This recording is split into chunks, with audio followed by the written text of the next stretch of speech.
Comment sais-tu à quoi ton mari va-t-il ressembler plus tard? Eh bien, tu regardes son père. Mais non, attends, ici j'ai une nouvelle théorie. Attention, c'est la règle des 2 B. Tu vas regarder à quoi ressemble son bureau et son bureau.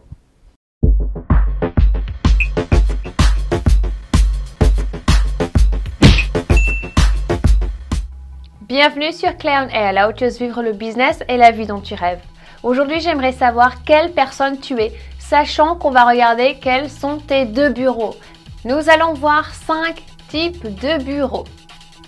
Et tu vas pouvoir voir quelle personne tu es ou quelles sont les personnes que tu connaisses grâce à la façon dont ils vont organiser leur bureau physique, mais aussi leur bureau technologique, c'est-à-dire leur ordinateur. Allez, c'est parti.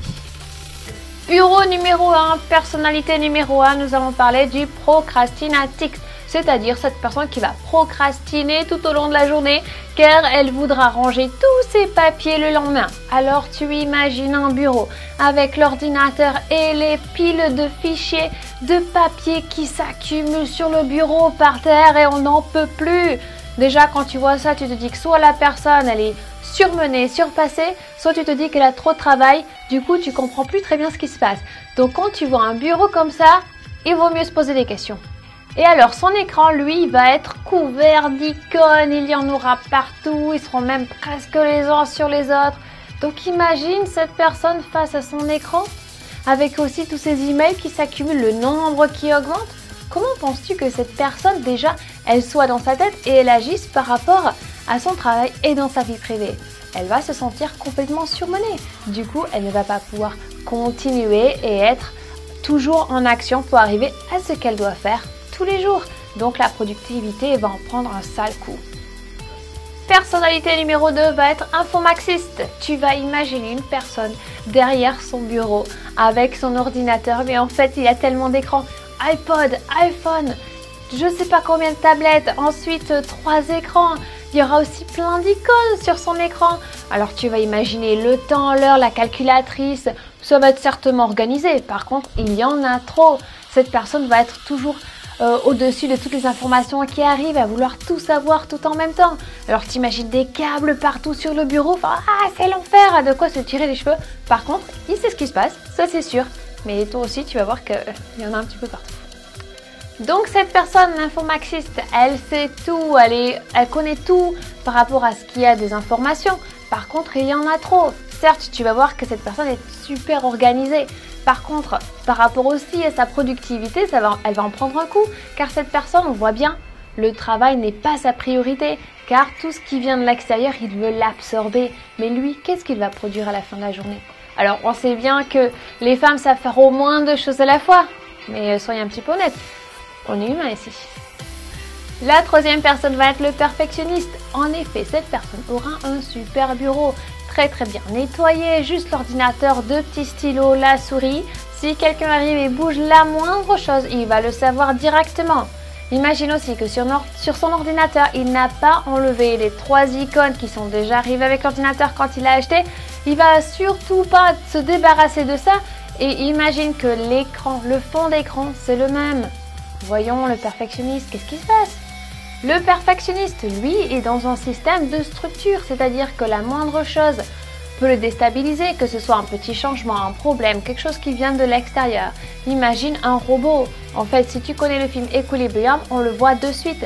Il y a un manque de créativité, il y a une certaine structure. Et du coup, la personne, dès qu'il y a un petit changement, elle ne sait plus quoi faire, elle est déstabilisée. La quatrième personnalité de ce jour est le minimaliste. Donc tu imagines un bureau où il n'y a rien du tout. Et là tu te poses la question, mais où est la souris? Le minimaliste, lui, quant à son écran, il n'y a aucun icône. C'est super clair, c'est clean, il n'y a rien. C'est pareil pour son bureau. Alors c'est pareil pour son travail. Une fois que lui, il a un projet qui arrive sur son bureau, il est dessus. C'est-à-dire qu'il n'a pas d'autres distractions autour de lui. Il ne regarde rien d'autre, il est super focalisé. Et pour finir, la 5e personnalité est le virtualix. Aujourd'hui, on entend beaucoup de personnes qui ne travaillent qu'avec leur ordinateur, c'est-à-dire ils sont en localisation indépendante. Donc là, on peut imaginer la personne avec seulement une petite tablette. Donc ce qui se passe avec le virtualix, c'est que dès qu'il est dans l'avion, aux toilettes, chez lui ou en vacances, il est toujours lié à son travail. Donc certes, c'est une petite mallette, il l'amène partout dans le sac. Par contre, il n'a pas de place dédiée à son travail. Donc son travail fait partie de lui. Lui, c'est son travail. Tu vois où je veux en venir. Alors toi, quel genre de personnalité es-tu? Car c'est très intéressant de le savoir. Par contre, je te rassure, tu n'es pas obligé d'être l'un ou l'autre. Tu peux avoir un petit peu de tout. Par exemple, moi je suis un peu perfectionniste et de notre côté je vais être minimaliste et un petit peu virtuel. Donc on est un petit peu de tout. Sur mon bureau, j'ai une orchidée parce que c'est ma plante préférée. Ensuite j'ai ma lampe, il faut bien voir. J'ai l'ordinateur qui est tout à fait clean. Et après j'ai un tableau de vision avec plein d'affirmations qui font que je me sens bien dans mon univers de travail.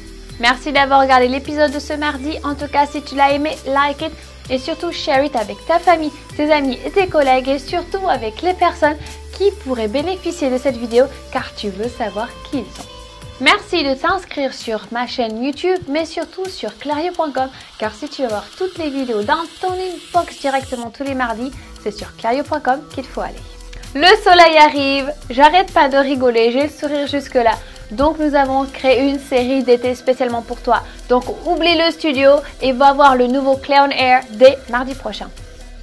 N'oublie pas X que tu es une X, que le monde a besoin de tes talents X.